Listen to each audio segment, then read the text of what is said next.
Can you join me in reading our opening verse for this preaching? Let's all stand in honor of the Word of God. This is from John 10:10. I take it from the Contemporary English Version. Let's read together. A thief comes only to rob, kill, and destroy. I came so that everyone will life and have it in its fullness. Let's pray. Lord, thank you. Father God, thank you that it's in your desire, it's your will, that each one of us will have a life full of happiness, a life full of joy, a life with meaning, a life with significance, and life that we live to the fullest. And we're able to do that, and we will be able to do that through your Son, Jesus Christ. Lord, speak to us today, Lord. May use this preaching to directly speak to each one of us. Lord, enlighten our hearts, enlighten our minds, and may each one of us get out of this building later on with a deeper faith in you, a deeper love for you, and a deeper desire to know you more. This we pray in Jesus' name. Amen. Amen. Please sit down. Today I'm going to share some life lessons to learn as early as possible. I mean, some of you are very young, so I hope this will still be very useful for you. And some of us who are not so young anymore, I hope it's not too late for us to be able to learn something and apply them later on. So, timing is always very important.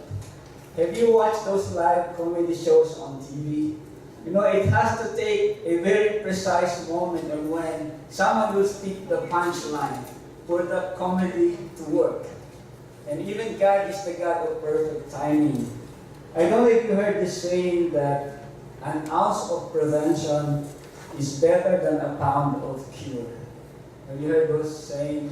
It's very popular in the Philippines. It's something that we usually say that, for example, if you get sick now, there could have been things that you have done much earlier to prevent you from getting sick, such that the amount of money you need to spend to get a cure and the time and effort and all those could have been saved. And the intent of me sharing this life lesson is so that we get something out of these life lessons that we can implement now or make some changes in our life now, so that we will not bear the negative or negative consequences in life later on. And not many people know that the first 6 months of my professional work experience, I was a sales engineer. And the company that I worked for sells chemicals for steel mills. You know, those big factories that make steel. And so it's a very dirty place because you have to deal with scraps of metals, and then so many chemicals. And typically, if you ended up working in a steel mill, you have to meet a certain profile. Like you look like you look like crap, and then the foreman will talk like trash, something like that. So, and then I have to talk and discuss with these people who make decision on whether they're going to buy the chemical that I sell, that they will need for running the factory and producing the steel. And I met several kind of people, and most of the time, these people, when I'm going to sit down with them and have conversation, they will always ask me, why don't you take us out for dinner? But the end of dinner, so I will have to do that because my manager authorized me, if they want to go out for dinner, go out with them so you can close the sale or something like that. So I have authorization to do that. And usually the dinner will not stop at dinner. They will want to drink, and so almost every night I will be out with someone drinking. And one time my father visited me. He was doing something in Metro Manila, and he saw me, in that state. And he told me, son, I know this work gives you lots of money, but this job will not, your life will not last long in this job. He said, either you die from too much alcohol or you die from accident because of I mean, the next morning I have to go to work, or I have to meet another person. I'm still drunk from the last night's drinking. So, so it's a very wise comment that my father made. So, from the time that my father said that, so I was almost like 4 months in my job, and I started looking for another job. And then I got a call from Intel, and then I moved from that job to Intel, and I think this year has been my 23 years working in Intel. It just so happened that I started in the Philippines, and I worked in Malaysia for 6 years, and now in Taiwan for 6 years. So why am I saying that? Because if my father hasn't seen me in that state, and if he did not have the wisdom at that time, I think my life story will be so much different from what I am now. I'm not saying that, but maybe I would say that I believe my life now is so much better than the kind of life that I would have should I stay in that job. So again, so timing, so it's a lesson that I learned so much earlier, that the kind of job we have, and we have a choice of what kind of job we will always have. And sometimes it might pay lots of money, or gives you a car, because at that time it gives a good pay. They give me my own car to drive. So being a poor boy growing up, not having our own family vehicle, so me walking out from the company with a car on my own, then it's like a big deal for me. So that I feel like I'm so successful immediately. But again, there's health consequence associated with that. But anyway, let's go to the first life lesson. The first one is putting God in your life. I think all of us Christians know already this. But I think our responsibility, if you are already a Christian, you have God in your life, there's a few things that we need to make sure that's happening in your life. First, we are really walking what God wants us to walk into. And it means that every day we ask God's grace and God's help that we will be righteous, that we will be walking in the right place. So if you're working for a company that whose main business is to rip off people or to cheat, I think the right thing to do is get out of that company. If you are in a relationship right now that's abusive, manipulative, or it causes you to commit sin, the right thing to do, if God is in your life, is to get out and end that relationship. So, I think, so having God in our life protect and prevents us from making big and sometimes dangerous mistakes.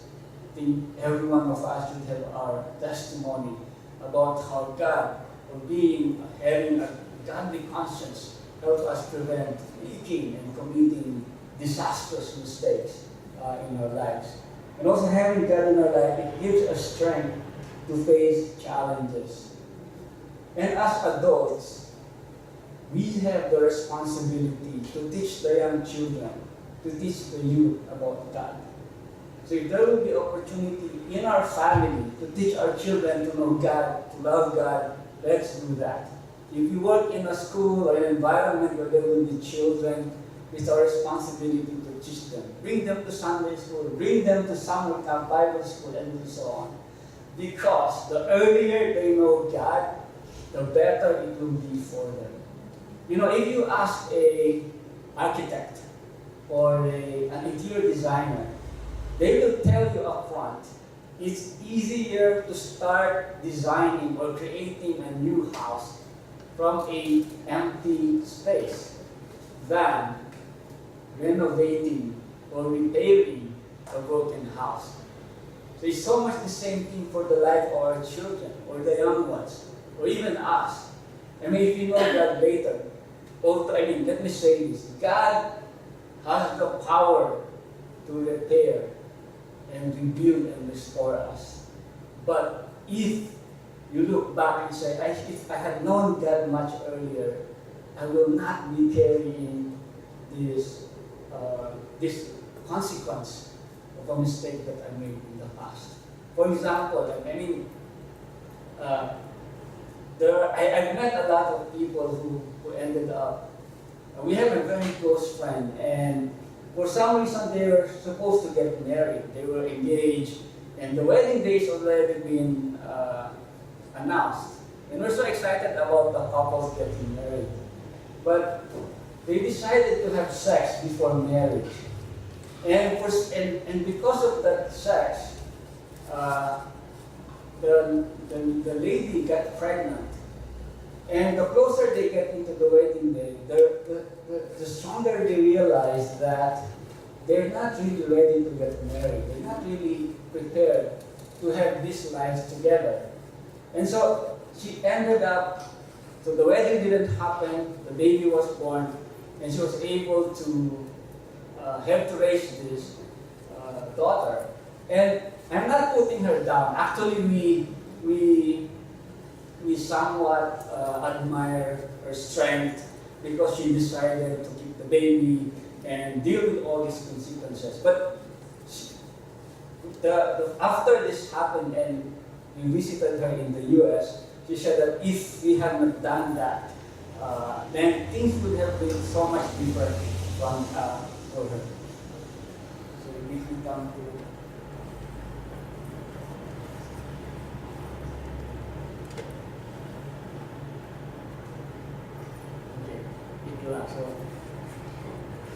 so what I'm saying is that, let's be responsible enough and teach our children, teach the young, those people who are under our influence, or meaning that we can easily influence, teach them, let us teach them about God. And hopefully the life that we live and the influence that we exert them, they will embrace and also have this strong relationship with God. So second point is that we need to accept and make peace with ourselves. When I was growing up, I'm not the most handsome guy in school. I'm not the best in sports, something like that. But it never robbed me of my ability to excel in other things or to be friends with so many other people. I think so. Sometimes, I will not have the same nose that Ira will have. I will not have the same eye color of those people that they consider handsome or beautiful, something like that. But I'm able to accept that God gave me this look. And I think in Psalms 139:14, and I praise you because of the wonderful way you created me. Everything you do is marvelous. Of course, I have no doubt. I have no doubt that God made me wonderfully. And so you're also. God made each one of us wonderfully. And especially physical traits, our limitations, mental capability, and all those, we will all have limitations. But aside from that, if you want to excel in anything, you will have all you should be able to get trained, to learn in all those so that you can be excellent. The next one is learn what matters to you. So the wise prevail through great power, and those who have knowledge master their strength.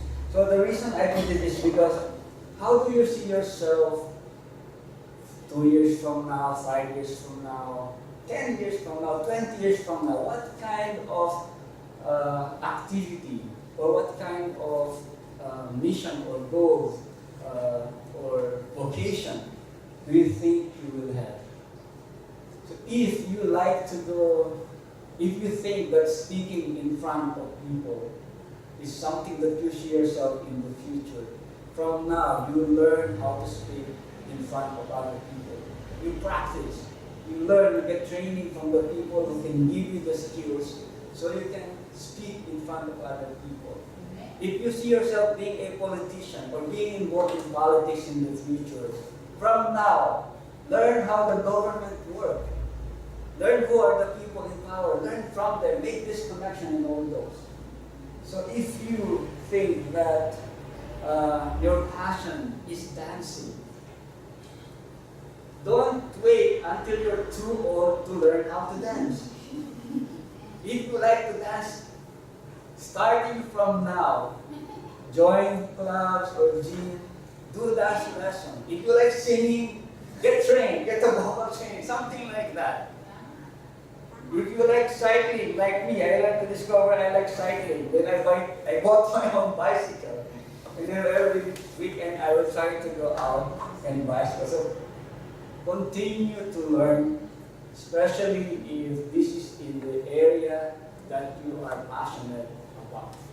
I mean, you heard this about these people who only started learning painting when they were 80 years old, learning dancing when they were 90 years old, something like that. But imagine if they're able to learn painting when they were just 20 years old or even younger, a different career could have happened to them. And a different success stories will be able to hear from them. Alright, next one. So, be healthy as much as possible. I mean, Pastor Hope last week talked about being healthy. So it's very important because let me read this 1 Corinthians 6:9. Do you not know that your bodies are temple of the Holy Spirit, who is in you, whom you have received from God? You are not from your own. So, I mean, you've seen these people who make great minds, like Stephen Hawking, for example, right?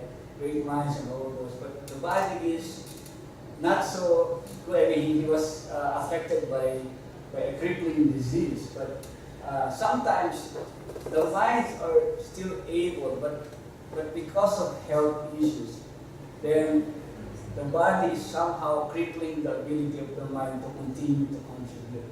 So, in our case, let's make sure that we are healthy. Remember, people will say, how come when I get older, I started to get all these diseases?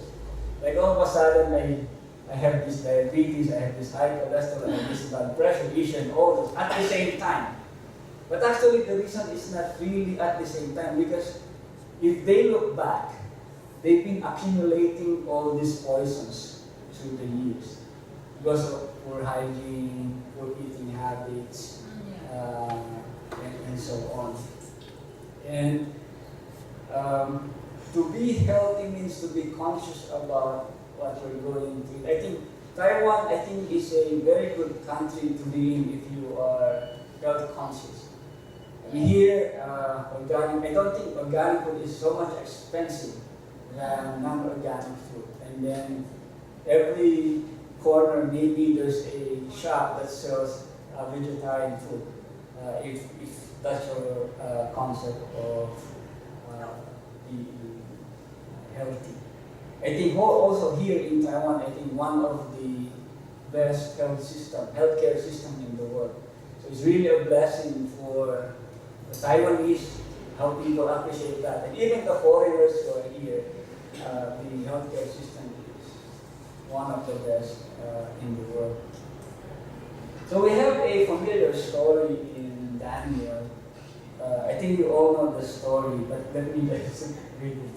Daniel then said to the guard whom the chief official had appointed over Daniel, Hananiah, Mishael, and Azariah, please test your servants for 10 days. Give us nothing but vegetable meat and water to drink. Then compare the appearance with that of the young men who eat the royal food, and treat your servant in accordance with what you see. So I agreed to this and tested on their 10 days. At the end of the 10 days, they looked healthier and better and nourish than any of them young who are royal food.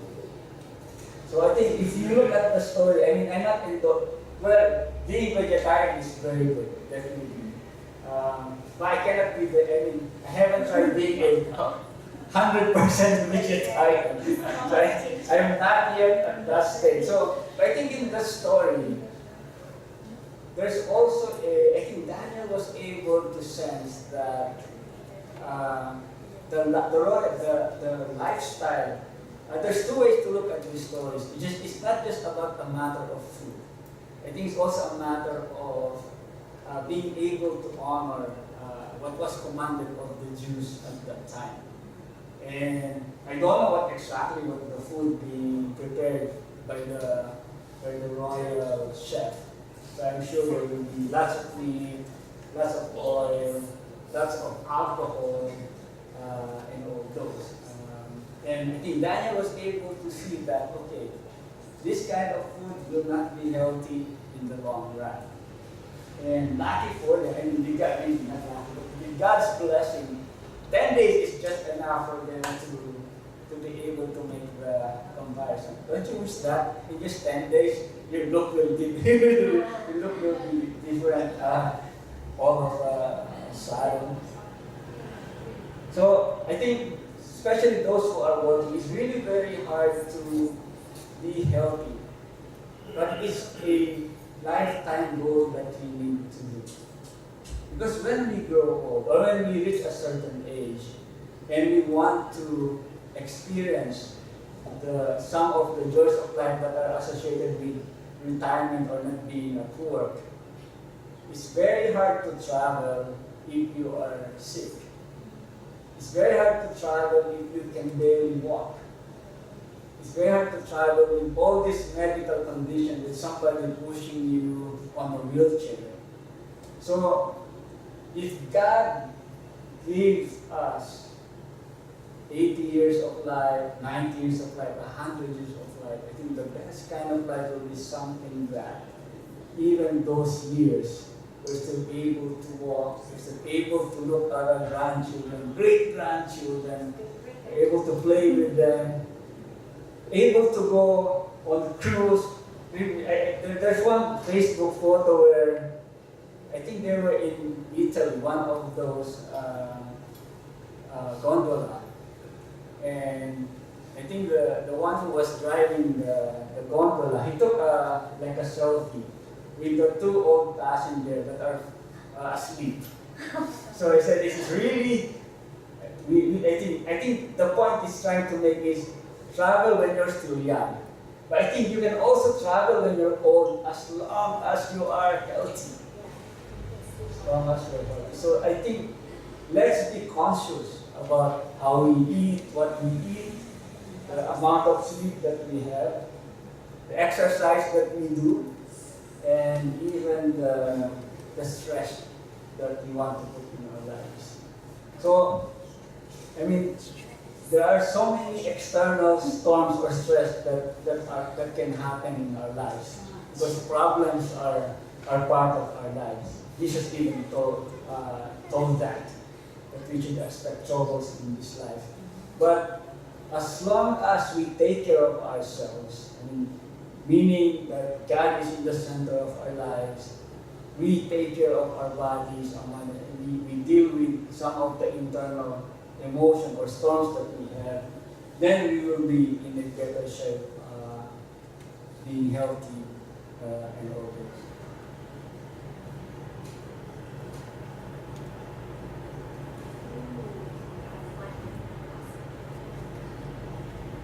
Okay, next is have fun whenever possible. This is from the wisest man who ever lived, King Solomon. Be cheerful and enjoy life while you are young. Do what you want and find pleasure in what you see. But don't forget that God will judge you for everything you do. Treat yourself for worth everything because the wonderful moments of you quickly disappear. So have fun whenever possible. So do you have those friends that you're going on the beach and they don't want to swim? They're going to a party and they say they're on a diet. I know. They're going on a dance and they just want to sit down and I don't want to dance. Kill joy. So those people I don't get. Like if you are going to the beach, what's the purpose of going to the beach? Swim. Enjoy the water. Have fun. If you're going to dine out, eat. If you're going to a karaoke or a video, sing. Come on. Don't be a killer. For example, if you have a neighbor who is having a great time singing videoke and karaoke until like 10 in the evening or too late in the night, don't be stressed. If I were you, I'll join them. If I were you, then I meet new friends. I I plant a goodwill in my neighbor's life. And then the next time you see me, then he's my friend. Or something like that. Don't be stressed or try to impose something in them. Growing up, I have an aunt she was very strict. That she doesn't want us to watch TV, even on Saturday morning. And then when we're playing and we're getting very loud, she's like, everybody will just stop. So every time she invites us to her house, it's like, oh no, something like that. So if we have children and you're around children, let them become children. Boys, they will run. Just make sure that they don't break things when they run, when they play, and all those. Young ones, they will laugh very loud. Don't be the one to tell them, don't laugh. There will come a time they will stop laughing loud. Because as they grow older, I mean, when you were young, things are very simple for you. The moment they learn that, oh no, I have to work to pay these bills, or these bills are piling up, their laughter will be different. So have fun. Let the children be children and youth be youth. I think there's another one. But here. So there's a reminder here, right? But the fun here it should be those things that doesn't lead you to sin. You can be fun to the extent of dishonoring your body. That's not the kind of fun we're talking about. So again, I think I mentioned before, if there's be like you work in a company and they host this annual dinner for everybody, come there and have fun and enjoy the dinner. Don't be on that day say, oh, I'm a diet today. There will be other days for your diet. But on that once in a year event, enjoy the food. We should be able to invent ways to be happy. When I was in the Philippines, we will create an occasion just for my friend to get together. Oh, for example, today the owner of our neighbor's rooster won in the cockfight, something like that. Okay, let's celebrate. Something like that. We'll just create things so that we'll be together, spend time together, and really have fun. Something like that. So let's create. Let's be that kind of people who know how to have fun. You know, some of the misconception and sometimes wrong notion for new Christian believers, or those people who are trying to win over to the kingdom of God, is that they have this concept that the moment I become a Christian, I will be sad. That the moment I became a Christian, all these fun things will stop. All these fun things, I will not be able to go to the party, I will not be able to go to this, to go to this. That's not necessarily true. And let us not be the Pharisees or the teachers of the law who are like that. Remember, when Jesus was alive, the harshest word that he gave was for these Pharisees and the teachers of the law. Because they've been too methodical and they missed the essence. They missed the essence of the word. And Jesus said to them, like, you're not bringing the people into the kingdom of God because you are putting so much burden in their lives. And this is because of all the regulation that you have to follow. And let's not be that, because Jesus' message of salvation is really about love. Let us be loving people. And in our loving, let's make sure that we are having fun. So I said, create, invent ways to be happy, be youthful at heart, and let the young be young. Alright. Next is save. Okay, so let's read the previous. Okay, I mean, this is a long one, but I think you know Ecclesiastes 3:1 to 11 that there's a time for everything. And I think I've been saying earlier, there's a time to have fun, there's a time to be sad, there's a time to mourn, something like that. And I remember we attending a wedding, and it's meant to be a happy occasion, right? But I think one of our relatives they had a fight with another relative. And both of them were invited into the wedding. And you know, it's very funny if you watch them, how they interact with each other. It's like their neck are getting stiff, just trying to avoid having to look at each other. It's very sad and tragic, right? Because weddings are meant to be the happy occasion. But because of the quarrel or something like that, then it takes away the joy, the happiness. Next one. I don't know if it's still relevant to Taiwanese because I believe Taiwanese have tons and tons of money. And for Filipino, this is very, very important. Save more, and when you have the opportunity, invest. So a feast is made for laughter. Wine makes life merry, and money is the answer for everything. That's from King Solomon, Ecclesiastes 10:19. So the love for money is the one that's bad, but money in itself is not bad. And I think you may have experienced being in a very tough situation. So in Intel, from time to time, we send employee to work in other countries. I remember there was a time when we have an engineer who, I don't know, one of the South African, one of the nations in South Africa. And during the time that he was working on a project there, there was a coup d'etat that happened. There was a revolution that happened. There's a change in government.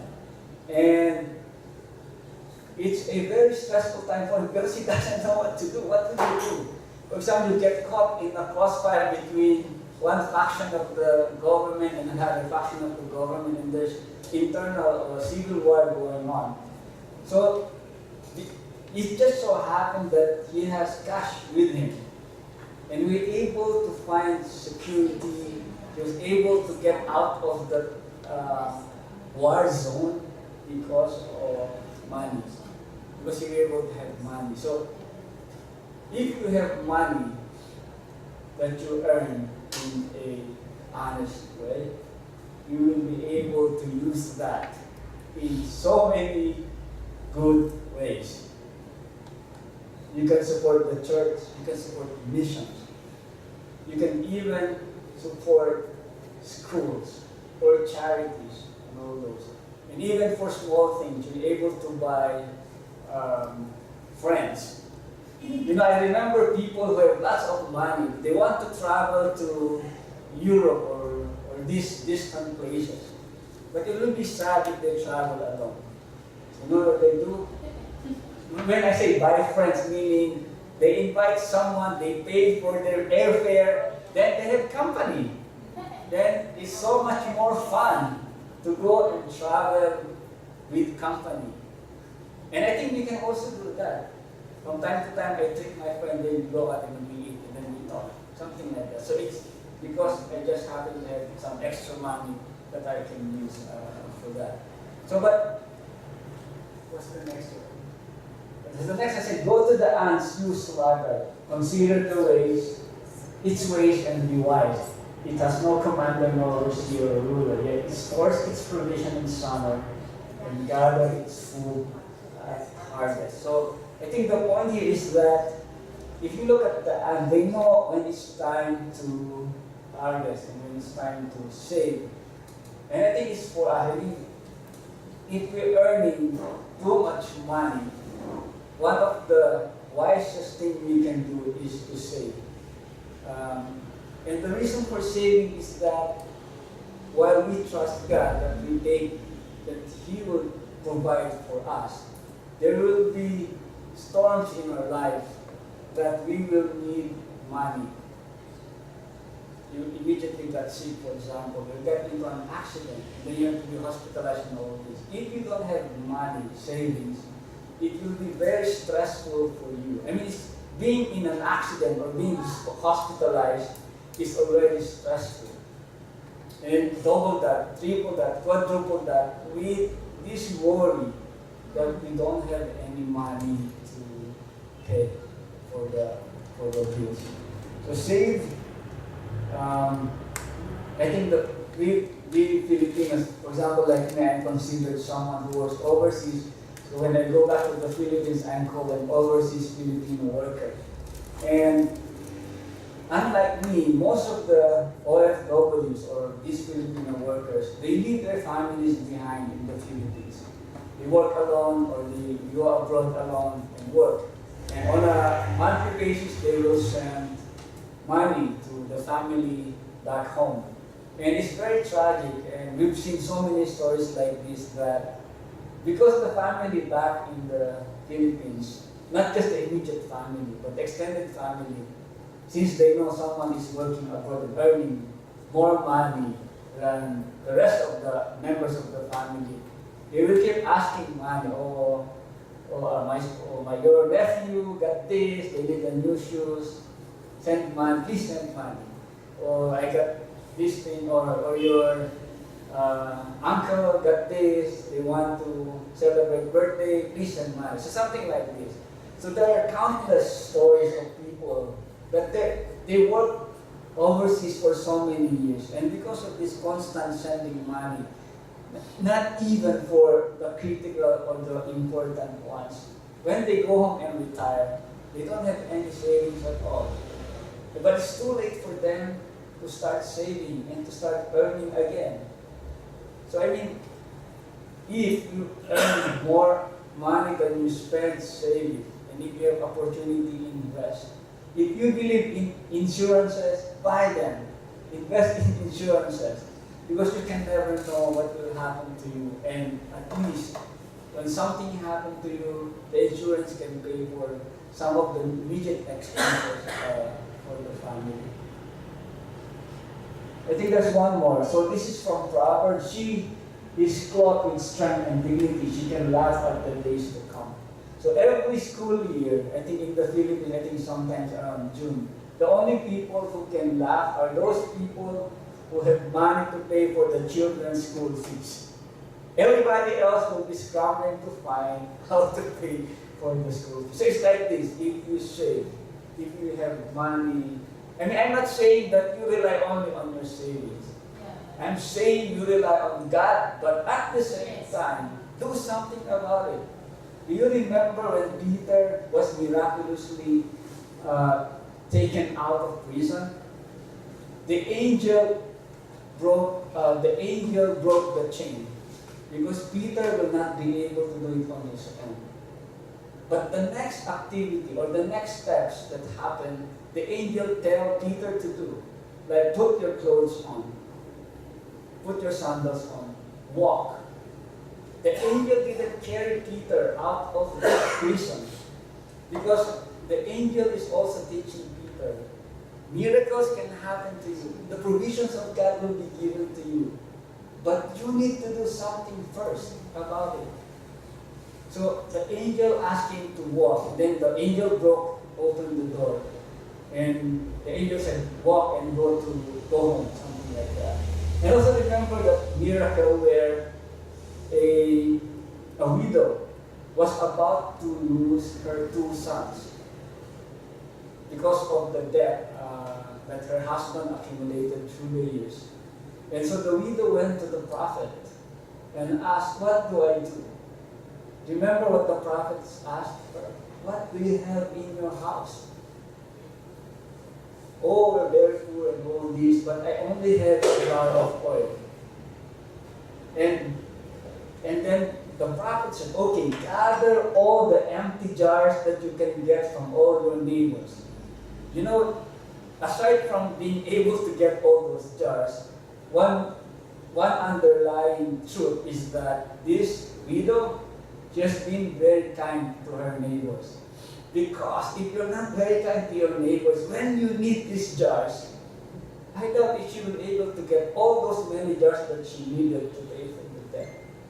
And then remember in the story, she started pouring all this oil, and it only stopped when there's no more empty jars to fill.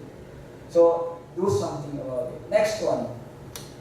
Love and never mind not being loved back. The people who are happy are those who love others. And it doesn't mean that like a romantic love and all those. So love people.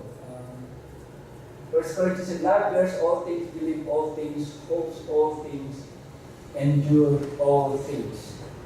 And sometimes it's very risky to love because other people can reject you.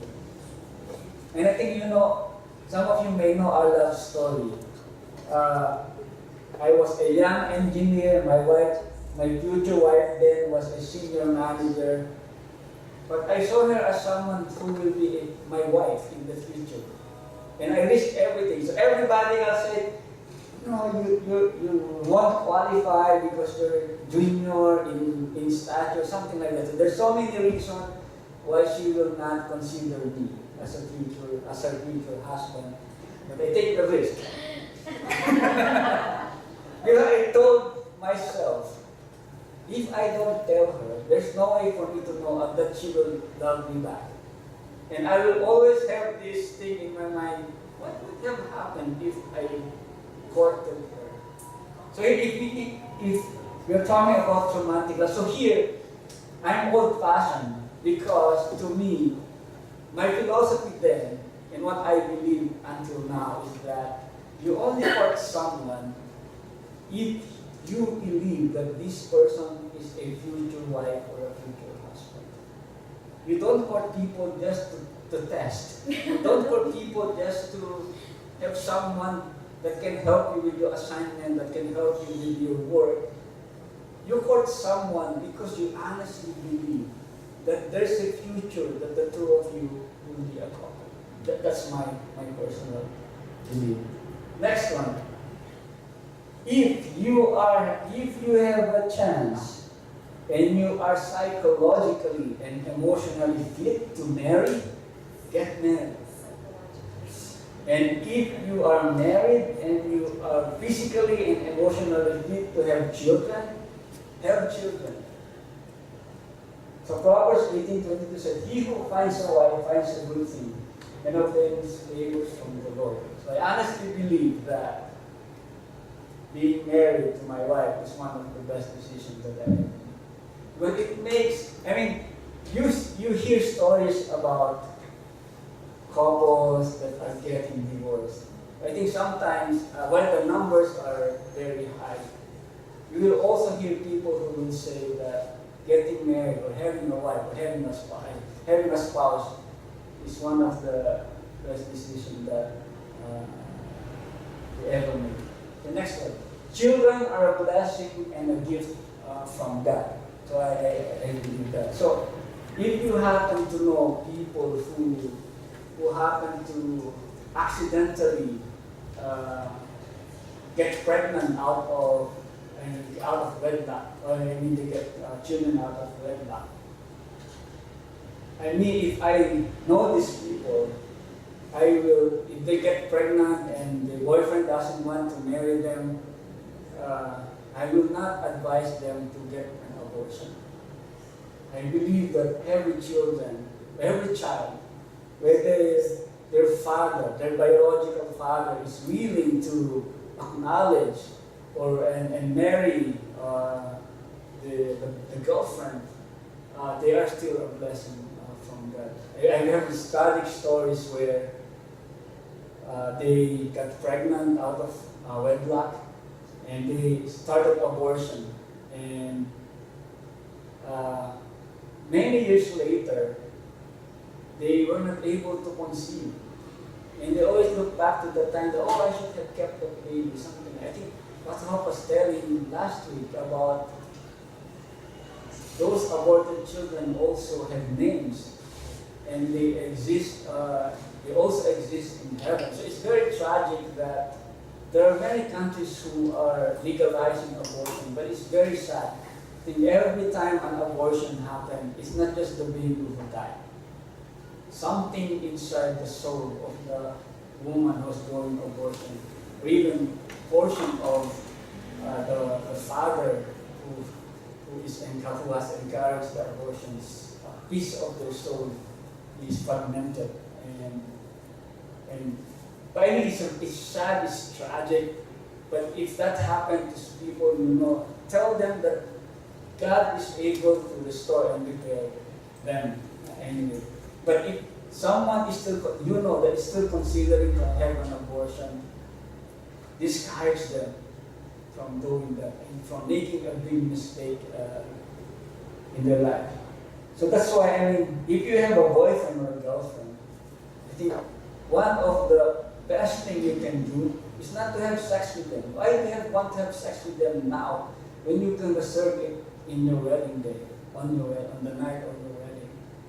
To me, that's still the design that God wants us to follow. Because every time you have sex with someone, and eventually they didn't become your wife or your husband, it's something, again, there's a piece of the soul that also gets fragmented. Because this kind of sex, there's no security. And God created sex inside the marriage. Because inside marriage, there's security, there's love, and there's a purpose for that sex. Last one that I have. Hold no grudges, have no regrets, discard anger from your heart. So Ephesians 4:31 said, stop being bitter and angry and mad at others. Don't yell at one another or curse each other or even be rude. I think it's very tragic to see people who have been in fight or haven't been talking to each other for a long, long time because of a small argument that happened in the past. Do you remember? There was a movie in the past where they keep arguing with each other. They just keep arguing, right? And then at some point, they stop arguing each other, and then they said, "What? Why did we stop? Why did we start arguing?" And then they cannot even remember what's the reason for the argument. So if you have someone in your life who hurt you deeply, maybe he's abusive or something else, or who did something wrong to you, and you still carry that grudge or that anger, that bitterness in you, seek God for forgiveness. We release this anger to God. It's very sad if you only forgive each other at the deathbed. Or, for example, the guy is already dying, and that's the only time that you will forgive each other. Because when you do that, you miss all the years that you can have renewed the friendship, that you can have renewed this relationship. The relationship could have been so much better instead of just forgiving. If you are going to forgive that person when he's going to die or that person is going to die, why don't you pray to God and get the grace from God and forgive now? Why do we have to wait for them to be in their deathbed to forgive? We have to forgive as soon as we can. Forgive ourselves if we are the one who caused the problem. Forgive them if they're the one who caused the problem and the injury to us. But don't carry this unforgiveness, this bitterness all your life. We are missing a great deal of friendship. We're missing a great deal of meaningful conversations. We're missing a great deal of vacations together if we are not going to forgive them as soon as we can. What's the next verse? It says, my friends, I don't feel that I have already arrived, but I forget what is behind, and I struggle for what is ahead. So it's the same thing, right? If we can mend broken relationships now, let's do that. Let's not wait for things to be too late to even talk to them, to even restore the relationship, to even make friends again. So those are the 9 life lessons I want to share this afternoon. So let's pray together. Lord, thank you so much that you are the source of all wisdom. Thank you, Lord, that the Bible is rich with so many life lessons we can learn, so many examples that we can learn. Lord, thank you that there's so many people that you bring around us to teach us this life lesson, to demonstrate to us these life lessons. Lord, our prayer is that we will make changes in areas that we need to make changes. We will make the effort to restore what needs to be restored. Lord, thank you that we can always rely in your power, in your wisdom, in your grace, that we will be able to walk into your promise that we will have life to the fullest through you. Thank you again that your desire is that we will have a life that's full of happiness, full of joy, life with meaning, Lord, life that is lived to the fullest. And we look forward to the time when we will come face to face to you, and you will say, well done. You've really lived the life that I want you to have. Well done. Amen and amen.